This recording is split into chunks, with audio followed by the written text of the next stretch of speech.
We're back.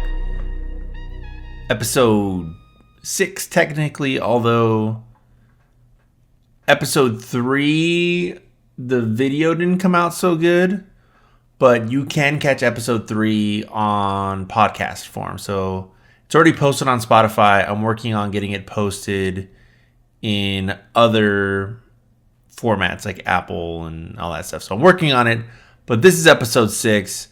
And I wanted to come on and talk about a little bit about competition in your area. So this may not pertain to everybody, because I know there's a lot of blood centers out there that don't necessarily have competition, but mine does. But before I get into it, the reason why this video came about is because one of my colleagues, shout out to Suzanne, she's a little bit newer, and we had a little bit of time. I was in the office working on some stuff, and she was kind of sitting on a desk behind me, and she kind of like just in earnest, like she asked me like okay, so this is gonna be 2 stories. So she asked me about how I booked the holy shit accounts, and I was like, what? What are you talking about? She's like, how do you get the holy shit accounts on the books? And her kind of being a newer rep, like I saw what she was doing. Like she was trying to pick my brain a little bit to see, she might like see me having a little bit of success, and she's kind of thinking to herself, like, how can I get to where he's at? So she went on to explain that she used to work before she worked at the blood bank, she sold timeshares out in Palm Springs, which is a dirty business to get into, but very difficult, cutthroat kind of sales job. But she told me a story about how, they only made money when you sold like the holy shit package. Like anybody can sell a timeshare, but in order to like get money from it, you really got to be kind of upselling. So I think she looked at some of the drives that I had and just like, how is he booking the holy shit drives and I'm just booking these smaller drives? So when she told me that story, it kind of brought back memories of my own. So as I previously mentioned in the intro video, I used to work in cell phone sales a long time ago, prior to working at the blood center. And there was a time where I saw an employee from another store who was doing really, really well. Like his numbers are incredible. His accessory rate was through the roof. And I asked him one time, I was like, hey man, I was just like, you're doing really well. I want to be good like you. Tell me your secret. Like, what are you doing that's yielding so much success? And I'll never forget, he told me, I just seized the opportunity. That was what he told me. It was very vague and mysterious. And I walked away and I was just like, what? Like, what do you mean you seized the opportunity? Well, later on down the road, we find out he ended up getting let go because he was doing some shady stuff. So when Suzanne asked me, how do I book the holy shit blood drives? All of those memories kind of came back, and I'm like, I'm not going to duck this question. I'm going to answer the question as best as I can. And the truth is hard work. There's just a lot of work that goes into it, and it's not going to happen overnight. Like I know when you come in as an account manager to a new blood center, maybe you haven't done this work before.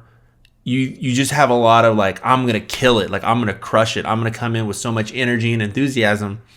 But the truth is, like, it really takes a long time. It takes a long time to start building those relationships, meaningful relationships where people want to work with you. So the best kind of answer that I can give her is like, this did not happen overnight. Like I'm going on year 5 at the blood center in a couple days. In about a week or two, I'm going to be my 5th year anniversary.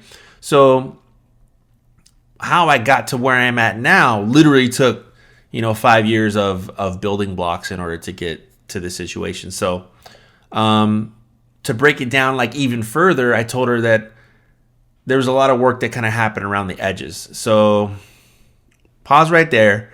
How does that fit in with competition? The reason why I'm so aggressive and why I got to where I'm at is because the competition in our area is crazy, especially my territory. It doesn't affect all the reps, but for me specifically, Okay, I got so Livestream is the primary blood center in my area. We service primarily most of the hospitals where I'm at. But I have other blood centers kind of eating around the edges. American Red Cross, huge. They're huge out here. Big, difficult organization to compete with. Really strong, pretty much presence everywhere. Really good brand recognition for their name. UCI, University of California, Irvine, has their own blood center for the medical center. And they have blood mobiles that go out and collect blood. San Diego Blood Bank is another one. Huge blood center just south of where we're at. And sometimes they kind of creep into our area a little bit. So that's 3. Cedars-Sinai Hospital, they have a blood mobile that they bring out and do blood drives. City of Hope, number 5. That's another blood center that we're competing with. Although because of the pandemic, I think their mobile program pretty much stopped for the time being. Although if you work at City of Hope, you correct me. But okay, so I'm dealing with City of Hope. And there's some other like ancillary ones like Huntington Hospital, the Children's Hospital. All of these are kind of LA based, but they're out there, right? So it's not like it's just me. So what is that, 7? And there's like West Coast Blood Center, but that's a little bit farther out. That's kind of more than Thousand Oaks area. And also Vitalant. So like our own affiliate is kind of in our area too. So like, what is that, 9? Like there's 9 different blood centers out in this area that I'm dealing with. So I kind of took inventory of how can I possibly compete with this? Like what is going to set myself apart? And the answer is hard work. You just got to put yourself out there. Early on, I did a lot of networking events. I went to a ton of chamber mixers, Rotary meetings, just getting myself kind of, and you don't got to meet everybody at once. You know what I'm saying? You just got to show up and show your face, talk to one person. And that's what I mean when I say like you're kind of working around the edges. So it gets to a point where it's just like somebody's interested in doing a blood drive. Well, you know somebody who knows somebody, me, because you met me at a chamber mixer one time. So that's kind of how we got there. So the reason why she asked me about it is because the weekend before I had this sit down with Suzanne. I had a pretty big church blood drive that ran. I think I had them in for 100 units. I think they ended up doing 98. So it was a really, really successful drive. We didn't hit goal, but we got damn close. But so she's like, how do I book a 100 unit drive like that? And I'm like, man, I've been trying to get into that church forever. Like it just now happened. But all she's seeing is kind of like the result. But she doesn't realize that like it took months and months and months of work to get to where I'm at. I had to talk to people who attend the church. There were some staff members that worked at Livestream that attended the church that spoke to the pastor.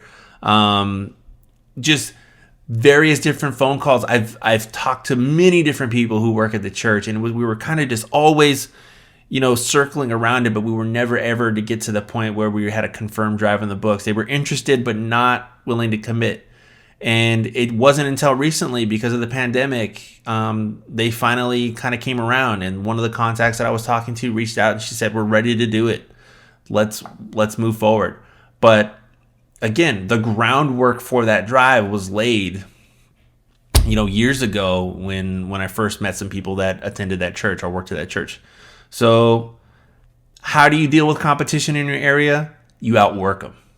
Because there's no way that all these other blood centers are going to be showing up to all the chamber mixers and all the networking events that I'm going to show up to. There's no way.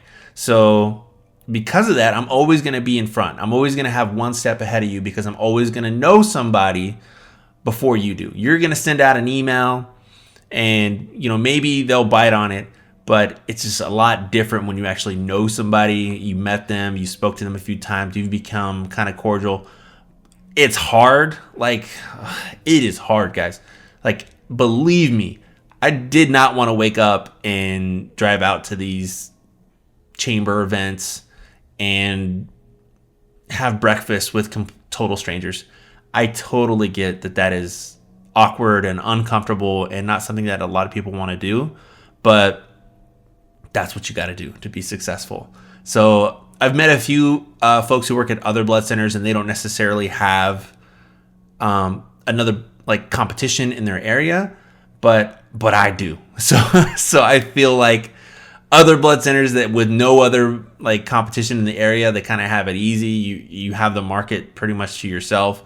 But out here in SoCal, it is rough. It is really difficult, and you just gotta outwork them. That's all I can say. Just work harder. But that's it. That's kind of all I wanted to say for this episode. If you like what you're seeing, shoot me a like, shoot me a follow, and send me a message, comment, whatever. You can find me on Twitter at Donut Recruiters, on TikTok at Donut Recruiters. I kind of chop these videos up and been putting them on TikTok, and of course YouTube, Instagram. But thank you guys very much for taking the time, and I will see you on the next one. Thanks for watching.